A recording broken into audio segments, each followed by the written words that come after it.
YouTube, Merry Christmas. It's Christmas Eve day. I'm filming this. It took me a while to get around to my December comics review because, well, December's a little bit busy for a lot of people, right? Y'all probably understand what I'm talking about. But we got a good batch of comics this month with a lot of explosive action. So let's dive right into it. First up, issue 24 of Void Rivals. So this is kind of the aftermath of the end of the battle when they were all going for unity, but then the planet started ripping itself apart and whatever, and then they're like, no unity, no unity. And the Agorians and the Zertonians started fighting and then went their own ways and retreated to their own sides of the planet or whatever it is.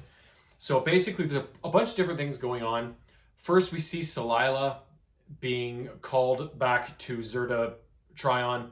And Zerta Trion's like, you fucked it all up. Like, Unity was the chance to release Goliath in his weakened state so we could destroy him. Like, you fucking fucked everything. I have no more use for you. And she sends her away, basically. Then we have on Quintessa, Pythona and all the troops from Cobra Law encountered Wheelie last time. And Wheelie saved them from some monster that was jumping out of some sort of body of liquid. And so he's speaking his normal rhymes to her, and she's like, I can't take you as a threat the way you speak. So she starts talking to Wheelie, and she's like, who are these people? Why are all these ships mobilizing all of a sudden? And Wheelie's like, well, the Quintessans are pretty nasty, and I feel like they're mobilizing for war. So Pythona says to the rest of her charges, you guys go get the ships and prepare to follow. She's like, I'm going to sneak onto one of these ships. So something's going to happen there. Meanwhile, on Agoria, they're starting to clean up efforts. Springer and Hot Rod are helping assist. And with their assistance and their energon, they're able to effect some good repairs. Derek comes back and he's like, hey guys, what's up? And he's like, sorry, you guys are going to be leaving soon. You know, goodbyes suck, all that kind of stuff. And then he talks to the director Erlander, who got released from custody during the whole Unity debate. He got imprisoned. So he talks to him for a little bit, and then he eventually talks to his dad, who rules Agoria. And Derek feels like he might be in trouble or whatever, but his father's like, you know what, you performed well out there. I feel like you're ready to take up the mantle of leadership and kind of follow in his father's footsteps to eventually lead Agoria.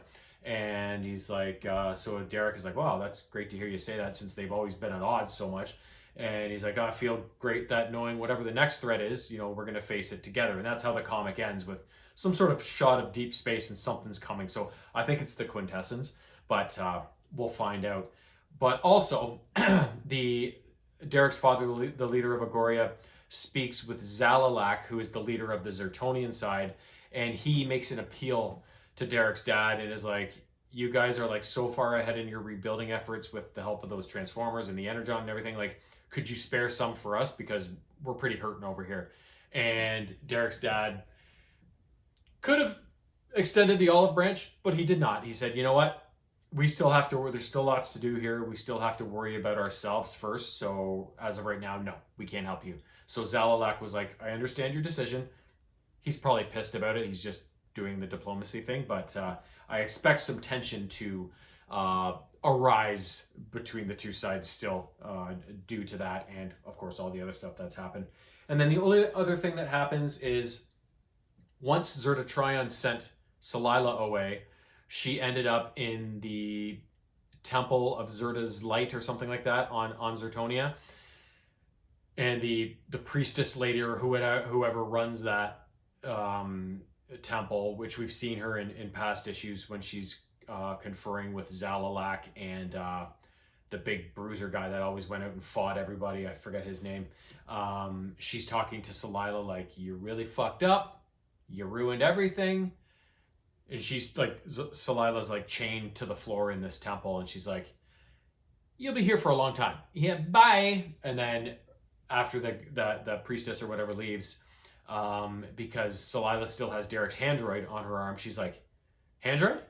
Can you help me out a bit here? And it kind of ends there. So Celila's going to escape. And I hope she gets reunited with Derek and they help repel the Quintessons, who I think are the ones who are coming as the next threat. But then we still have Goliath laying in wait which can only be released by Unity, which they canceled. So there's a bunch of things going on, and the two sides still not being on good terms is just going to add another monkey wrench into this whole thing. So remember when I thought like this series was going to be over at like 17, 18, 19, 20 issues? It just keeps going, and it keeps getting more and more characters keep getting thrown in, and I can't wait to see where it does eventually end up, because there's so many twists and turns along the way. Oh, and the other thing that happened was Skuxoid,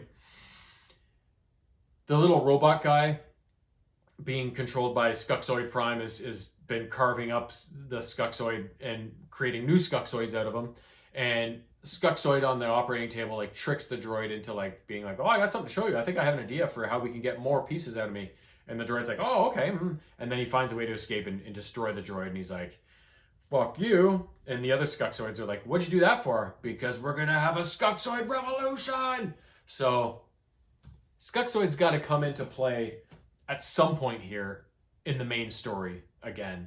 And if he's got a million Skuxoids with him, maybe he's going to be an ally to Derek and the Agorians and whatever, or maybe he'll be a foe. Maybe he'll be an ally with the Quintessons. I doubt it. Or maybe he'll be an entirely third party or fourth party or fifth party, depending on how many different factions you want to factor in here. I can't wait. Yeah, there's so many things at play here. I can't wait to see how it all ends up eventually.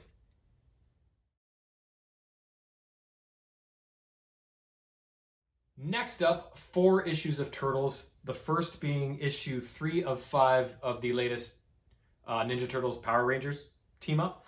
So in this one, some of the Turtles and Power Rangers are out in the open fighting Shredder and some of his forces, while Leonardo's inside the Technodrome in a lab fighting Lord Zed, and they're trying to bring these monsters to justice. But in each case, Shredder and Lord Zed are able to wriggle themselves out of trouble and escape. And suddenly the Technodrome, like somebody's asking, or Leonardo, like, are we able to track that thing underground and stuff? And like Leonardo's, well, we can track it, but it's not underground. It seems to be floating in space as they float away. And Shredder and Zed have gotten something, and they're off to do their next dirty task, whatever it may be. So in the meantime, the Turtles and the Power Rangers all reunite, and of course there's still tension with everything that happened and Splinter dying and everything. And they, talking with I think Zordon and some other people there, he's like, this is exactly what the enemy wants. They want you guys to be at each other's throats, to react in panic and desperation, because that's only going to hurt you. We need to sit back. We need to think about what we're going to do here and go about a course of action. So what they decide on is Zordon talks with, I think, Leonardo, and says, when Splinter's death occurred, there was a big energy anomaly at the Temple of the White Light or something like that. I don't know where that is, what it is. And he said, there's a rumor that there's a weapon of great power stored in this temple. So if it can be obtained, this could turn the tide against Shredder and Zed. So Donatello and Tommy, I think it is, take some sort of rigged up machine there. And basically when they get there, it looks like feudal Japan, but it's called Unknown. So they don't know where they are. And when they get there, there's this like ghostly Bengal tiger patrolling and saying, I know what you guys are here for, but you're not worthy. But then all of a sudden this ghostly tiger is like, and gets zapped. And then it's Lord Zed. And this is the last panel of the issue. It's Lord Zed shows up. And he looks like he's all jacked up on mutagen and stuff. He's even bigger. He's got all these green tubes coming out of him. Kind of looks like Bane a little bit, you know what I mean? And it looks like he is not going to let them get this weapon. In fact, he's probably going to get it for himself. So Tommy and Donnie are in for what looks to be quite a fight. And in the meantime, the other Turtles and Power Rangers have gone to Dimension X, following Shredder's forces and stuff, trying to keep the fight at them. The neutrinos show up and chip in. So it's just chaos. There's fighting everywhere between so many different people, and but it doesn't look like it's going well for the good guys. Next up, issue 3 of the Shredder sub-series. This was a cool issue. So it starts off with Shredder dressed up like a businessman. He's somewhere in Europe, in the offices of a company called Tai Chan or Tai Chi or something like that.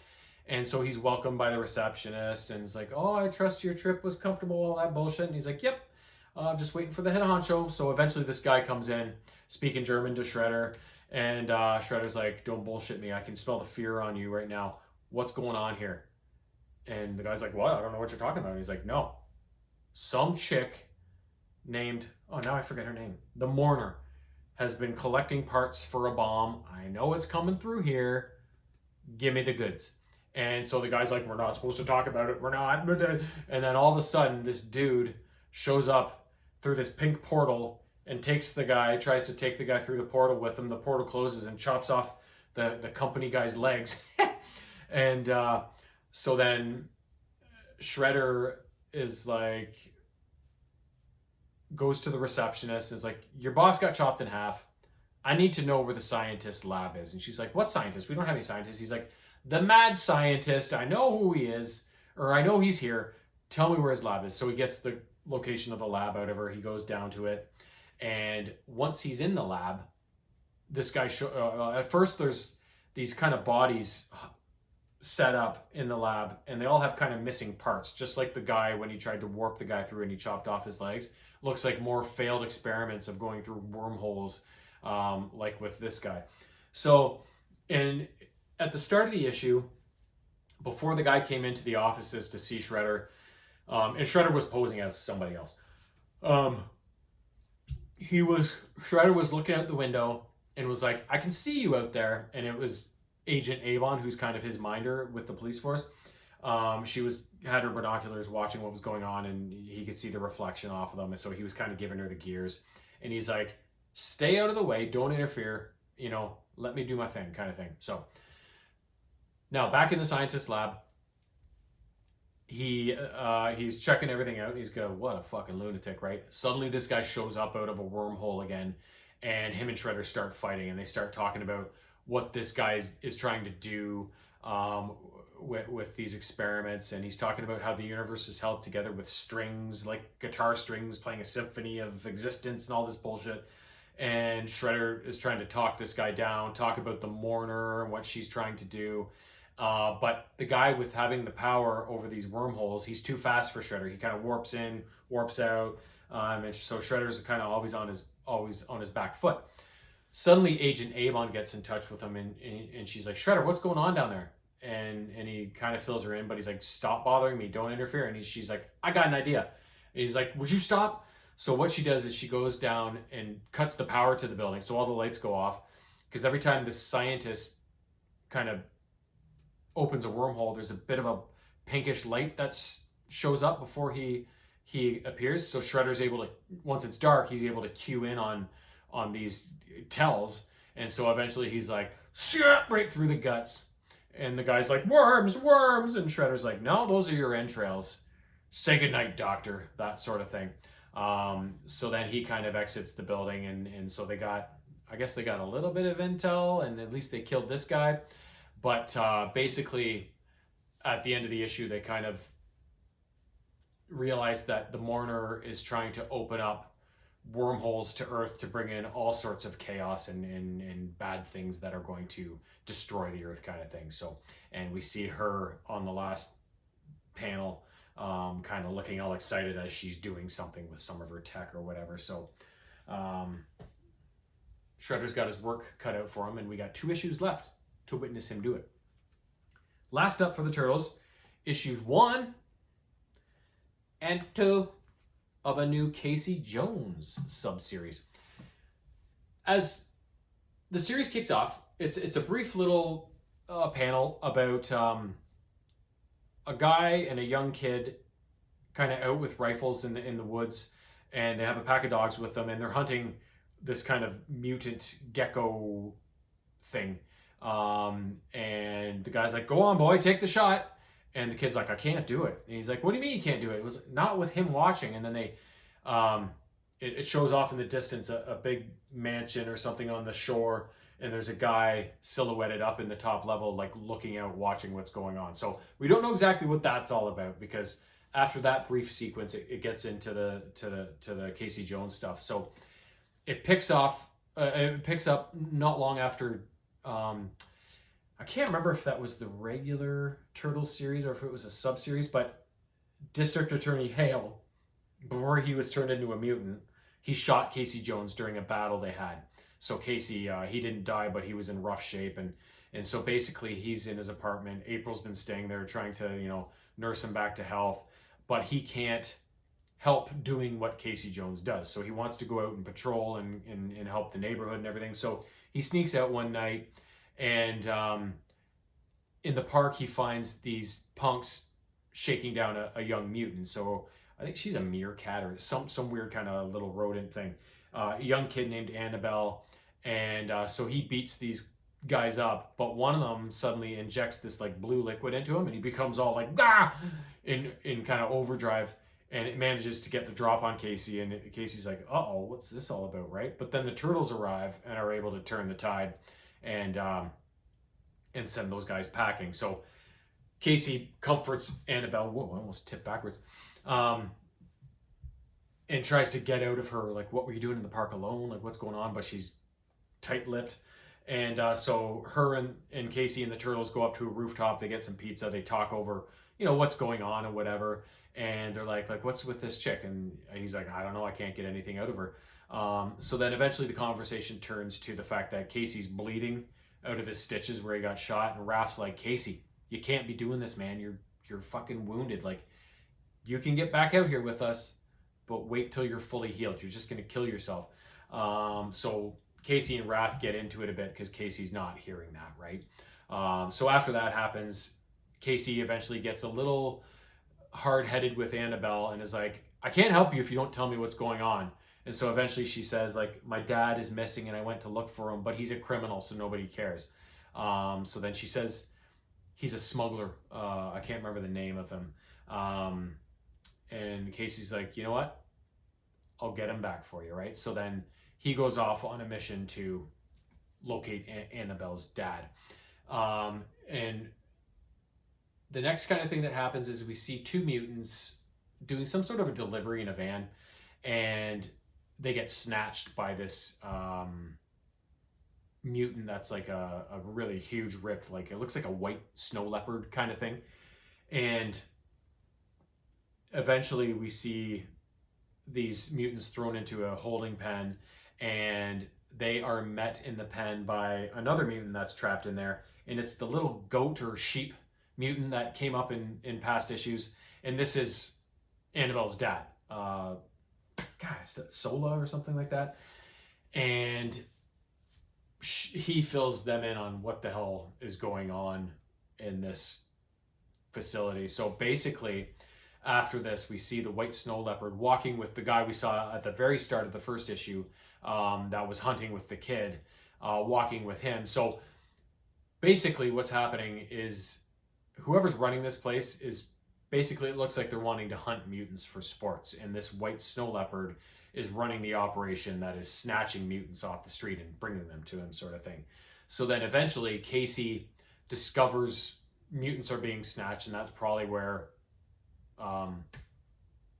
Annabelle's dad went. So he goes to this bar where the mutant fight league is, and he throws some dukes with some mutants. And then after he's at the bar, he's talking to some people he knows there, and he inquires about, there's missing mutants or whatever. And she's like, not here, come with me. So they go out into an alley, and she's like, sorry, I was told to do this if anybody comes sniffing around looking for the missing mutants. And we see Lao Ban. He was the big grizzly bear or whatever that the turtles dealt with in previous stories. And so he captures Casey, and him and his goons are kind of shaking him down and giving him a bit of a beat down. But then Casey says like why he was asking, and so Lao Ban is like, oh, okay. Let him go, boys. So Lao Ban is appreciating what Casey's trying to do and wants to work with him. So Casey reluctantly is like, okay, If you guys are legit trying to solve this problem too, I can work with criminals to make that happen. So they go out on some kind of operation. They're on the rooftops. They're all in, radio contact with each other. So something's happening. But before we can find out what, Raphael drops in on the scene. Is like, Casey, what are you doing? You're still out here? Now you're working with criminals? So then they get into a bit of a tussle. But as the second issue ends, both of them get laid out by this white snow leopard who shows up and beats them both down. And that's how the second issue ends. So are Casey and Raph going to be brought to this facility, even though Casey's not a mutant? But it looks like the two friends that are also kind of hard-headed enemies, frenemies in a way, right, are going to be in more of a pickle than they bargained for. We'll find out what happens next. I was going to say next episode, next issue.